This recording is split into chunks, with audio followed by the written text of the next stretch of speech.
Okay, let's get right into it. This is, I guess, episode 3 or 3 of the YouTube video.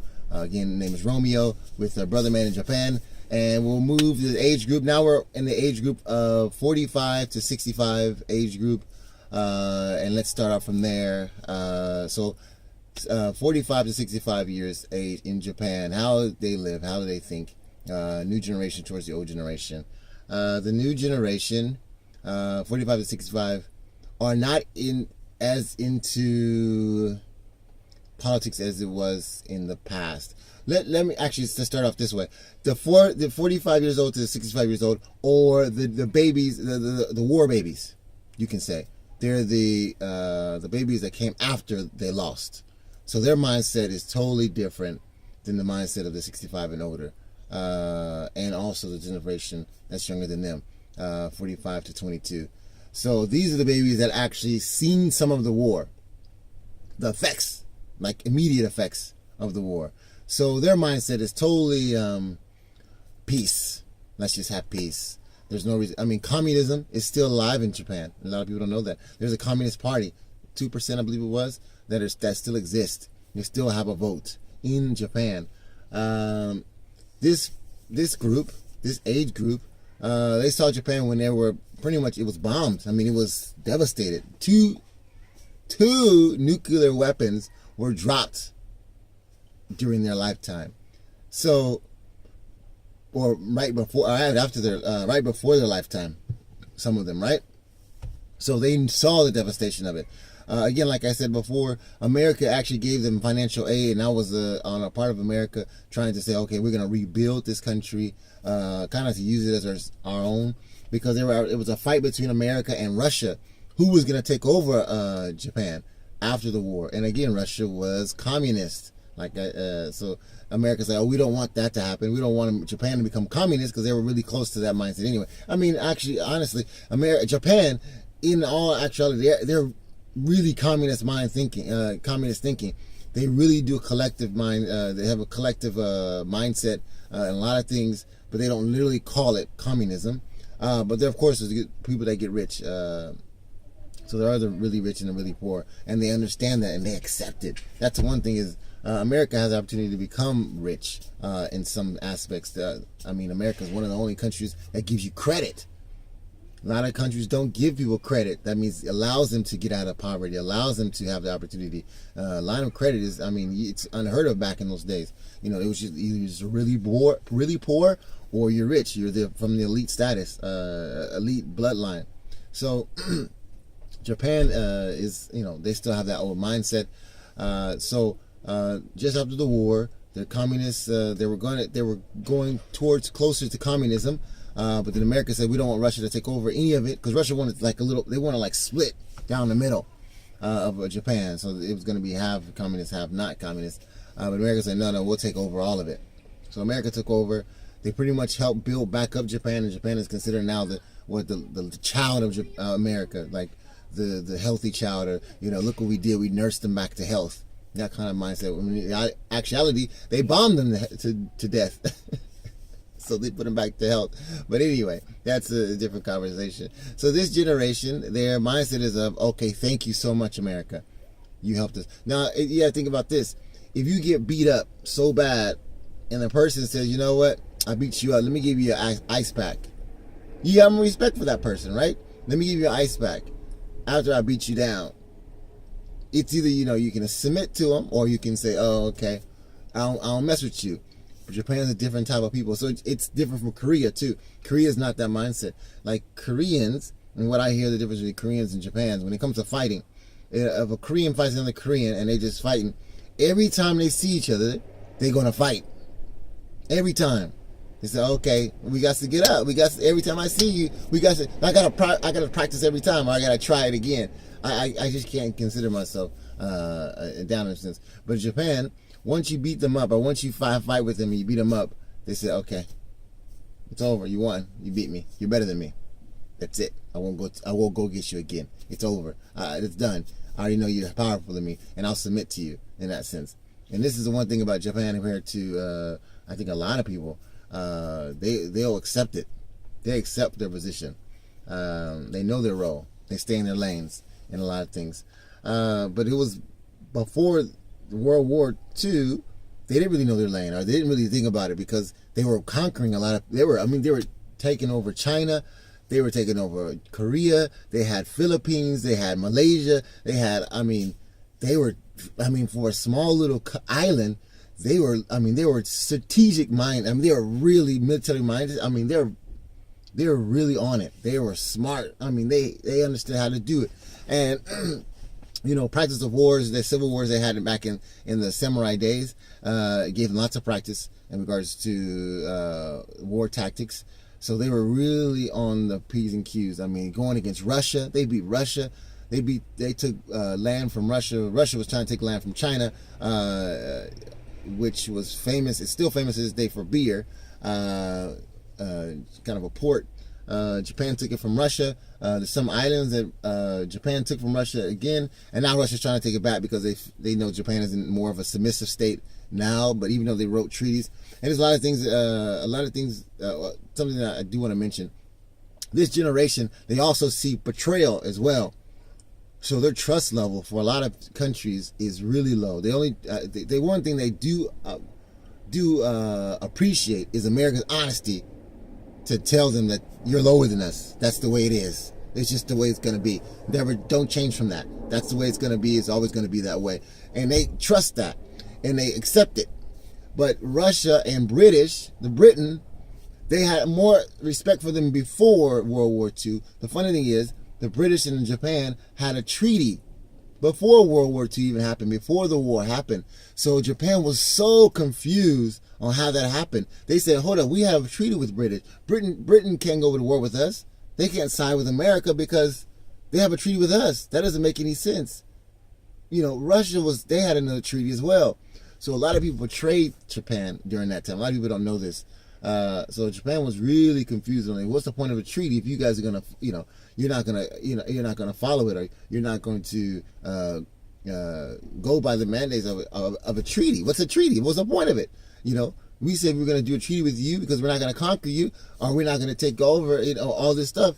But then you going kind of backstab us in that sense. So they lost a lot of respect for Britain. This is why they accept more American English than British English. They like British people. They like white people. Not worship, but in a sense they really follow white Caucasian people more than most, because the way they conquered the world, the European Empire took over as much as they did, but they had respect for them in that sense. So they were doing exactly what the British were doing, the British Empire, colonizing countries, colonizing Korea, colonizing Indonesia, colonizing all these, Taiwan, China, they were colonizing all these places. Around Hawaii. So many Hawaiians. So many Japanese in Hawaii. If anyone knows that, so many things they were doing. But this generation, they have seen the devastation of war, so they have a different mindset of how things. They have a more submissive state. This is the age group that becomes more political.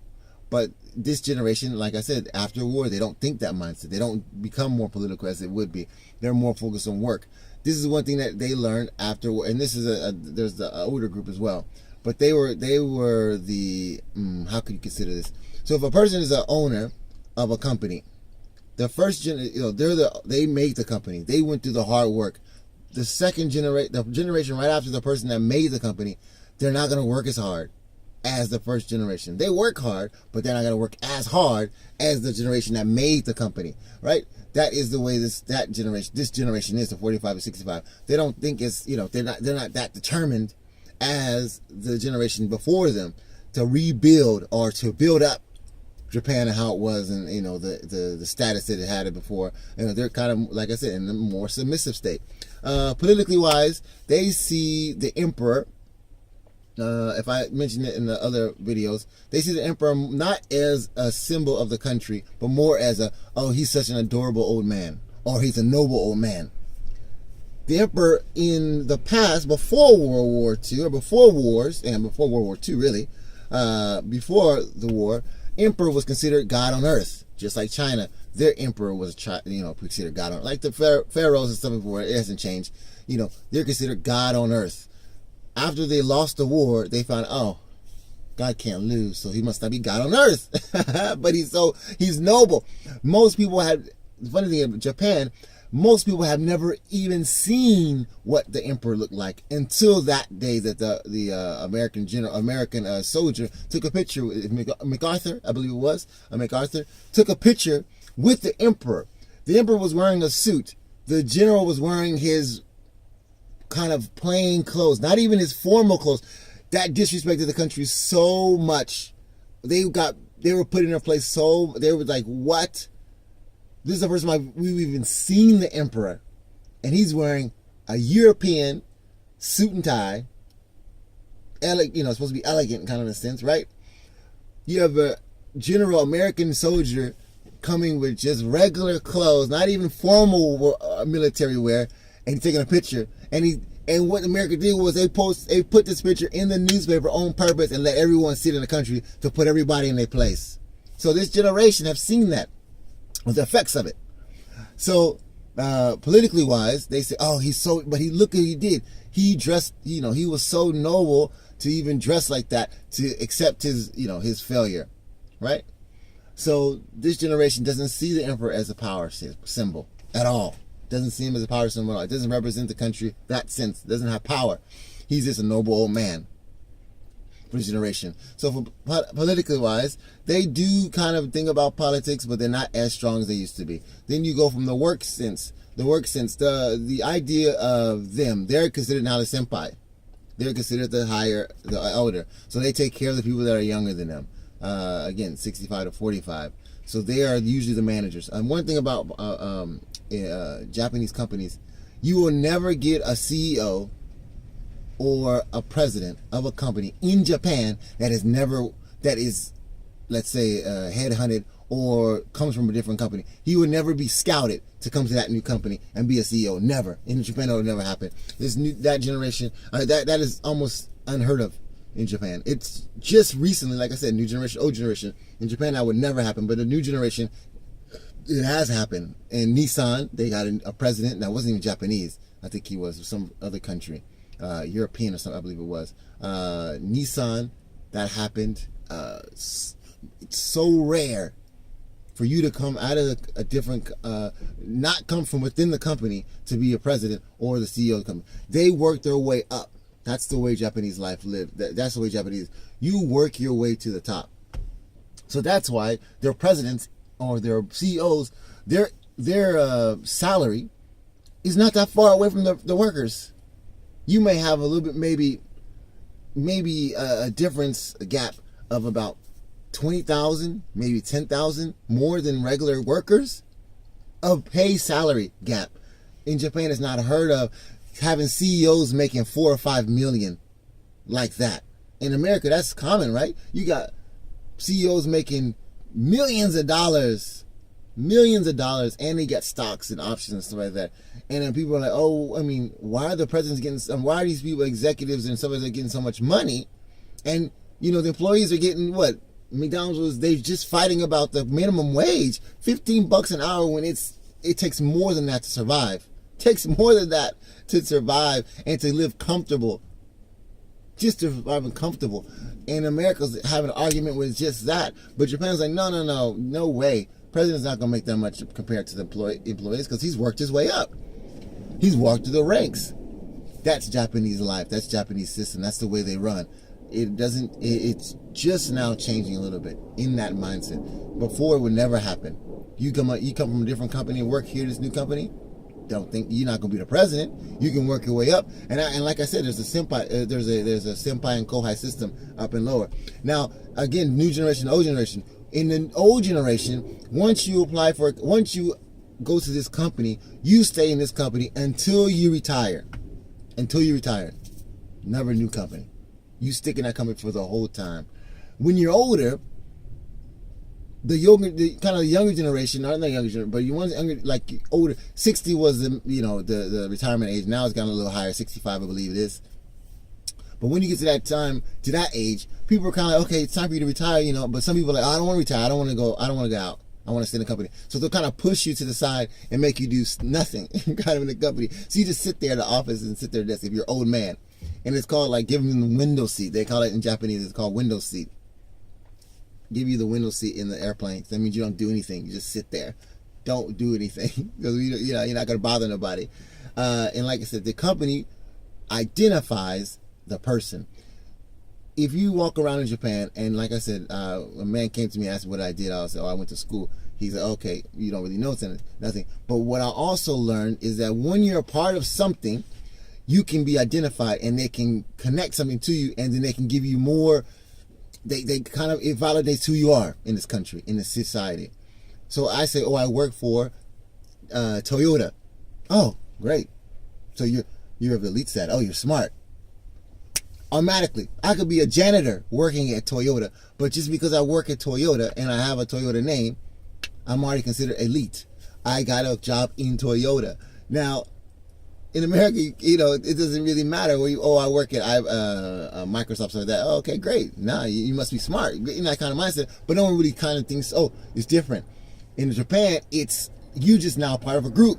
That's your gang. That's your clan. Your company is your clan. So people get a now, I'm going to put you in this category of this clan. And this clan is known for boom, boom, boom. And that's who you are. Great.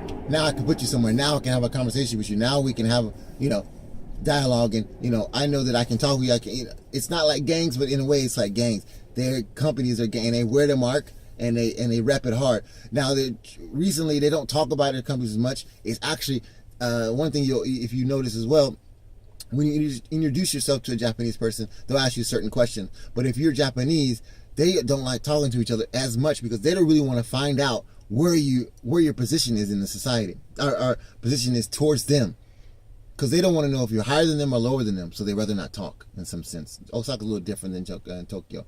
Osaka's a little more friendlier, especially when they're out and drinking. But reality is they don't really want to know where your position is because they don't want to know where they're at compared to your position. If they're lower than you, they don't want to know that sometimes. They just want to just live and be happy. In the past it would be known, but now in this generation, like, I don't really want to know. Maybe you're older than, maybe you're my senpai and I got to treat you like that. I'd rather not talk, so I don't have to know anything. I'll leave it like that. So, new generation, once you're in the company, in the old generation, once you're in the company, you stay in the company until you retire, and the company will take care of you for the rest of your life. Retirement plan, everything is taken care of the rest of your life. You don't have to work anymore, any other company. And now, in the new generation, Japanese, or the workforce is different. Like I said, women have started joining it. Some people don't even stay within the company. They'll maybe change companies maybe once or twice. After the third time, they're seen as a bad person. You get more than three, you change to 3 different companies, they look at you worse. They're like, why do you keep moving companies? That's not Japanese way. We don't like that. Where are you from? Are you a foreigner? Because Japanese way will never do that. They don't think that way. Why are you joining? That's like joining, you know what I'm saying? That's going from Crips to Bloods. You know what I'm saying? Then I'm from Crips to Bloods. I'm gonna do what's the other one?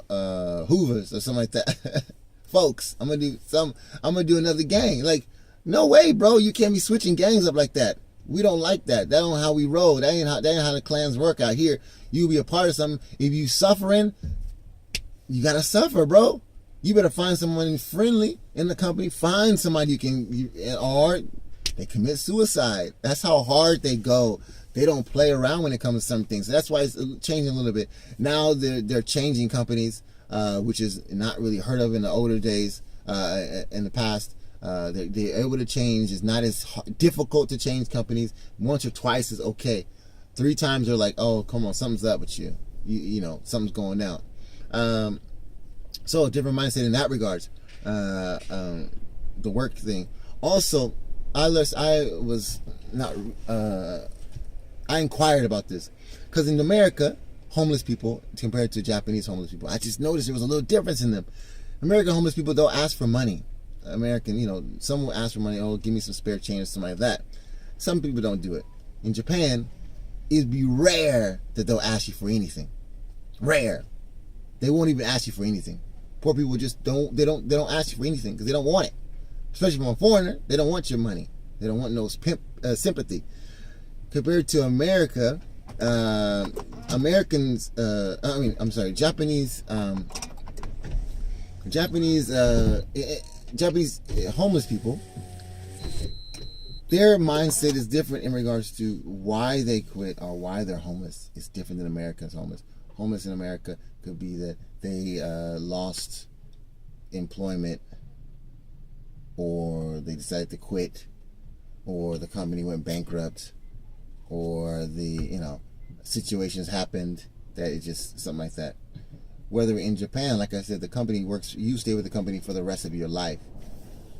If a person's homeless in Japan, they have felt as though the country has betrayed them, or the company has betrayed them. The company or the country has betrayed them. So they chose, in some sense, to be homeless. Different in America, they don't choose it. It's situational. Something happened. Something's going on. Something wrong happened. In Japan, some homeless people choose to be homeless. They felt so devastated by something happening in their company that they decided, I'm done, or maybe they got fired from a company, or something happened, which is rare, but it happens. If they become homeless, they don't do anything else. I mean, they don't have that kind of, help me, I need that kind of assistance, or please, assist me. In Japan, it's different. They've chosen sometimes to be homeless, and that sounds really weird. So especially for America, like, why would you choose to be homeless? And I think it's changing now in a little bit in America. Some people have decided actually to be homeless and start living on the land and getting tents. And it's like Seattle. Oh my gosh, there's so many people that I've seen that are homeless. They're like, okay, how many tents have I seen under the freeway in Seattle? Oh my, it's like a camp. It's amazing. Man, most of them getting high or whatever like that. But anyway, that's another story. But Japan, the homeless are a little bit different mindset. They will never ask you for money. They'll never ask it. And if they do ask you for money, it's really, that person is really just wants to have a conversation with you. Because they know, I want to talk to you because you're a foreigner. Why are you here? Why are you coming to my country? Some people are, I wouldn't say they're a lot of people that say, they're racist is impossible. There's no such thing as racism, in a sense. There's no such thing as racism because you as a race, you have to think about your race. That's what racism is considered, right? You have considered your race the race that you want to win. Why would you not want to think that?